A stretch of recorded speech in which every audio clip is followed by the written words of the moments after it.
بسم اللہ الرحمن الرحیم۔ السلام علیکم۔ ہمارے چینل مزمل وائس آفیشیل میں خوش آمدید۔ شکیلا کا گاؤں گلاب نگر سبزہ زار سے گھرا بہت خوبصورت گاؤں ہے، بلکہ اگر میں گاؤں کی بجائے شہر کا نام دوں تو زیادہ بہتر ہوگا، کیونکہ یہاں ضروریات زندگی کی تمام اشیاء بآسانی دستیاب ہوتی ہیں۔ اس گاؤں میں ایک گھر ندیم کا تھا جس میں وہ اپنی رفیق حیات انم کے ساتھ رہائش پذیر تھا۔ انم باپردہ خاتون تھی، وہ حسن میں یکتا، شرافت میں مثالی تھی۔ شہر کی جو بھی عورت اس سے ایک بار ملاقات کرتی تو اس کے اخلاق کی تعریف کے بغیر نہ رہتی۔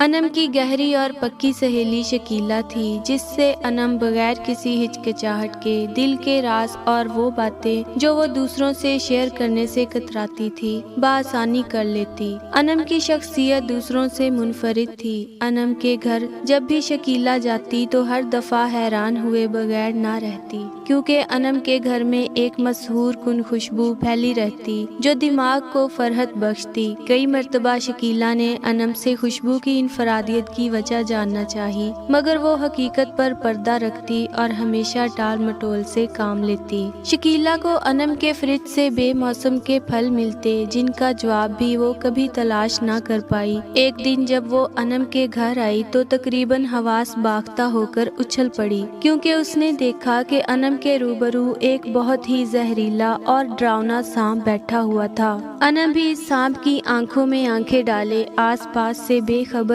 دیکھے جا رہی تھی۔ دونوں کی کیفیت کچھ ایسی تھی جیسے وہ دونوں ایک دوسرے سے محو گفتگو ہوں، لیکن جب شکیلا نے بغور دیکھا تو انم کے ہونٹ ہل رہے تھے اور وہ آہستہ انداز میں بول رہی تھی، مگر یہ بھی تو ہو سکتا ہے کہ وہ سانپ کو دیکھ کر سہمی ہوئی بیٹھی ہو اور محض اس ڈر سے کہ کہیں سانپ کاٹ نہ لے حرکت نہ کر رہی ہو۔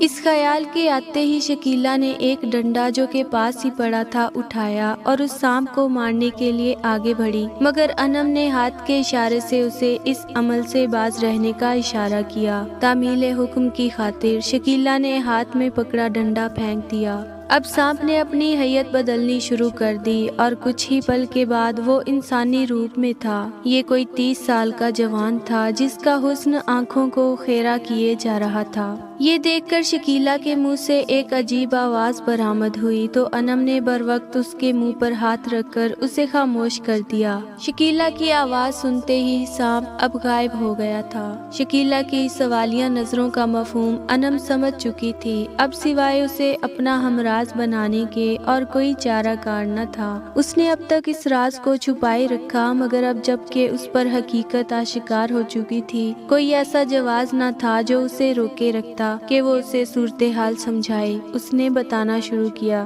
دیکھو شکیلا، یہ ایک راز ہے اور ایسا راز جو میں تم پر کسی صورت افشا نہیں کرنا چاہتی تھی، مگر اب ایسا ممکن نہیں رہا۔ مجھے امید ہے کہ تم ایک دوست ہونے کے ناطے اس کو اپنے دل میں ہی دفن رکھو گی۔ شکیلا نے ہاں میں سر ہلایا اور وعدہ کیا کہ یہ محض راز ہی رہے گا۔ تو ٹھیک ہے، آج مجھے اپنے شوہر ندیم سے بات کر لینے دو، پھر سب بتا دوں گی، کیونکہ اس نے مجھے منع کر رکھا ہے، اس لیے مجھے کل تک کا وقت دو۔ ٹھیک ہے، شکیلا نے کہا، اور پھر وہ وسوسوں اور طرح طرح کے خیالوں میں گھری گھر آ گئی۔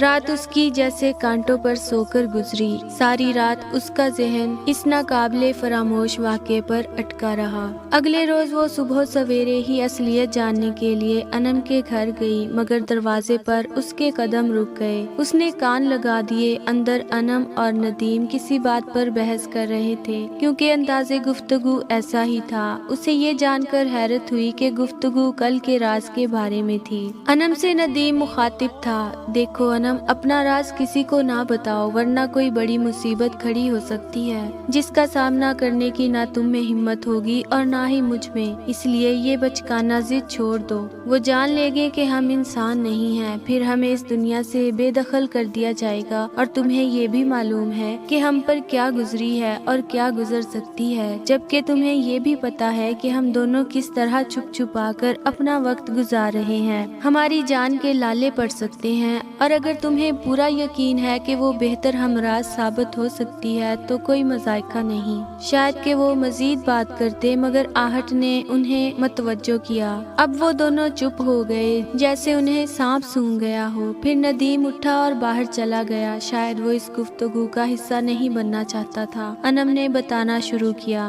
شکیلا، ندیم اصل میں قبیلہ جنات سے تعلق رکھتا ہے اور میں ایک انسان ہوں۔ انم کی بات سن کر مجھے کوئی خاص تشویش نہیں ہوئی، کیونکہ یہ حقیقت میں کچھ دیر پہلے سن چکی تھی۔ انم نے پھر بتانا شروع کیا، میں پاگل لڑکی تھی، میرا مشغلہ فقط بانسری بجانا تھا۔ کم عقل ہونے کی وجہ سے ہر ایک میری نادانی سے فائدہ اٹھاتا۔ عورتیں مجھ سے گھر کے سارے کام کرواتی اور بدلے میں ایک آدھ روٹی مل جاتی۔ لڑکے بھی کوئی موقع ہاتھ سے نہ جانے دیتے، ہر کوئی میرے ساتھ چھیڑ چھاڑ کرتا، لیکن مجھے کوئی پرواہ نہ ہوتی، کیونکہ میں جو عقل سے آ رہی تھی۔ پھر ایک دن گاؤں والوں نے متفقہ طور پر فیصلہ کیا کہ مجھے گاؤں سے باہر نکال دینا چاہیے، کیونکہ ان لوگوں کے بقول میں ان کی عزت خراب کرنے کا معجب تھی۔ مجھے برا بھلا کہہ کر تشدد کیا گیا اور مجھے گاؤں بدر کر دیا گیا۔ میں گاؤں کے باہر آموں کے باغ میں جا بیٹھی۔ بھوک پیاس نے مجھے اپنے شکنجے میں جکڑ لیا، ہمت جواب دے گئی، نکاہت سے میں بے حال ہو گئی۔ اس وقت میری خبر گیری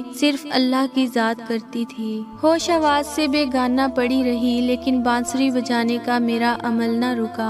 دوسرے روز میں گرتی پڑتی اٹھی اور آموں کے باغ سے نکل کر ایک طرف بڑھنے لگی، اور پھر میں اس طرح ویرانے میں جا پہنچی جہاں جنوں کا قبیلہ آباد تھا۔ ویسے جنات کون سا نظر آتے ہیں، وہ تو ایک طرح کی ہوا ہوتے ہیں۔ بس ایک درخت سے ٹیک لگا کر بیٹھ گئی۔ شام ڈھلنے والی تھی، پھر آہستہ آہستہ رات نے بھی اپنے پنجے گاڑنے شروع کر دیے۔ اب روشنیاں بھی ظاہر ہو گئیں۔ یہ جنات کے مکان تھے۔ جس درخت کے نیچے میں ٹیک لگائے بیٹھی تھی، اس پر ایک جن بیٹھا تھا۔ وہ قبیلے کا سردار تھا۔ کچھ دن بعد اس کی بیٹی کی شادی تھی۔ وہ اس شادی میں کسی ایسے ساز کی تلاش میں تھا جسے سن کر سب مبہوت رہ جائیں۔ اس نے جب مجھے بانسری بجاتے سنا تو اس کی تلاش مجھ پر ختم ہو گئی۔ اسے میرا بانسری بجانا بہت پسند آیا۔ وہ درخت سے اترا اور چلتا ہوا میری طرف آیا۔ میں اس کے وجود سے بے خبر تھی کہ پھر اچانک مجھے اپنے قریب دلکش محسور کن خوشبو محسوس ہوئی، جسے سونگھتے ہی میں ہوش کی دنیا سے بیگانی ہوتی چلی گئی۔ وہ مجھے اٹھا کر اپنے قبیلے میں لے گیا۔ ہوش میں آئی تو جنوں کی یہ دنیا بھی مجھے اپنی ہی دنیا کی طرح لگی۔ میں نے یہاں بھی اپنا مشغلہ نہ چھوڑا۔ بانسری میرے ہاتھ میں تھی، میں نے منہ سے لگایا اور ساز بکھیرنا شروع کر دیا۔ آج اس جن کی بیٹی کی شادی تھی اور مجھ سے کیا کام لیا جا رہا تھا۔ میں تمام حالات اور واقعات سے بے نیاز تھی، بس اپنی ہی دنیا میں مست تھی۔ شادی میں شریک سبھی مہمانوں کو میری بانسری کی آواز پسند آئی۔ سب لوگ اش اش کر اٹھے۔ انہوں نے میرے اوپر سونے کے سکوں کی برسات کی، لیکن یہ سب میرے لیے بے قیمت تھے۔ میں نے ان کی طرف خاص توجہ نہ دی، اپنی ہی دھن میں مگن رہی۔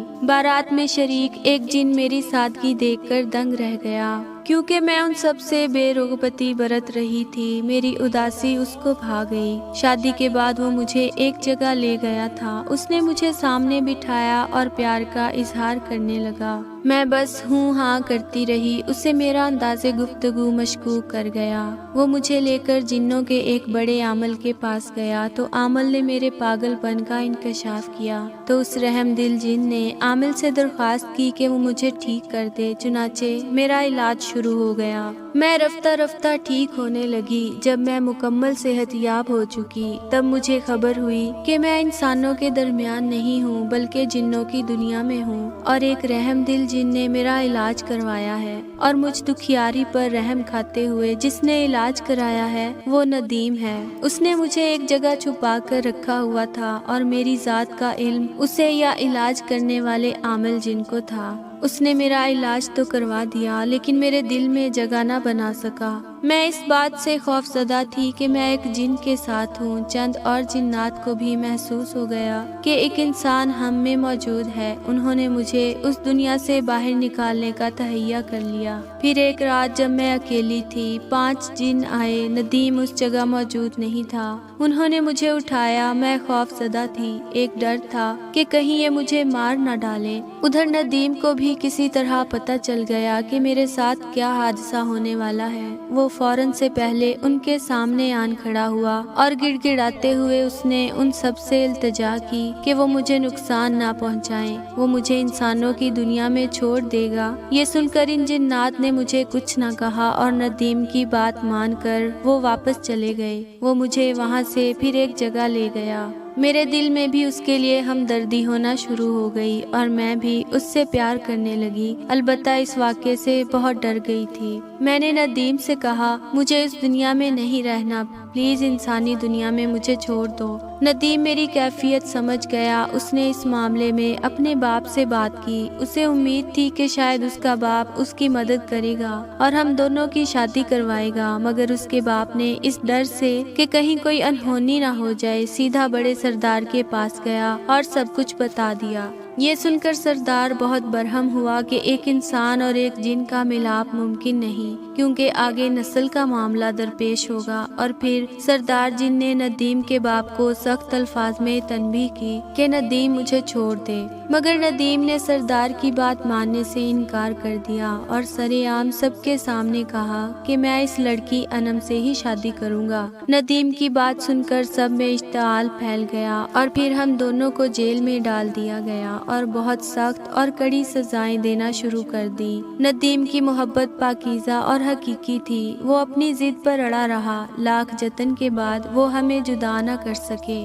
ایک رات وہ جن جو مجھے اپنی بیٹی کی شادی پر بانسری بجانے کے لیے اپنے گھر لے گیا تھا، وہ اس جگہ آن پہنچا۔ اس نے ہم کو جیل سے فرار کروا کر ایک خفیہ مقام پر پہنچا دیا اور کہا کہ صبح ہوتے ہی اس دنیا سے بہت دور نکل جاؤ، ورنہ وہ تمہیں مار ڈالیں گے۔ ہم دونوں علل صبح وہاں سے فرار ہو گئے۔ جب سردار کو علم ہوا تو اس نے ہمیں بہت تلاش کروایا، مگر ہم اس دنیا میں چلے آئے۔ وہ رحم دل جن جس نے ہمیں جیل سے فرار کروایا تھا، اس نے عامل جن سے التجا کر کے ہمارے گرد ایک مضبوط حصار قائم کر دیا ہے، جس کی وجہ سے میں اور ندیم جنات کی نظر سے پوشیدہ ہیں، مگر ابھی بھی وہ ہماری کھوج میں ہیں۔ میں خداوند سے ہر روز دعا کرتی ہوں کہ وہ کبھی اپنے مقصد میں کامیاب نہ ہو سکیں، کیونکہ اگر انہوں نے ہمیں ڈھونڈ لیا تو وہ ندیم کو پکڑ کر لے جائیں گے، اور تم نے جس سانپ کو دیکھا ہے یہ وہی رحم دل جن ہے جس نے ہمیں جیل میں بچایا تھا۔ یہ اکثر ہم سے ملنے آتا رہتا ہے اور حالات سے باخبر رکھتا ہے۔ میں اللہ کی ذات سے پر امید ہوں کہ اللہ تعالیٰ ضرور کوئی نہ کوئی حل نکال دے گا، یا پھر جو قسمت میں ہے وہ پورا ہو کر رہے گا۔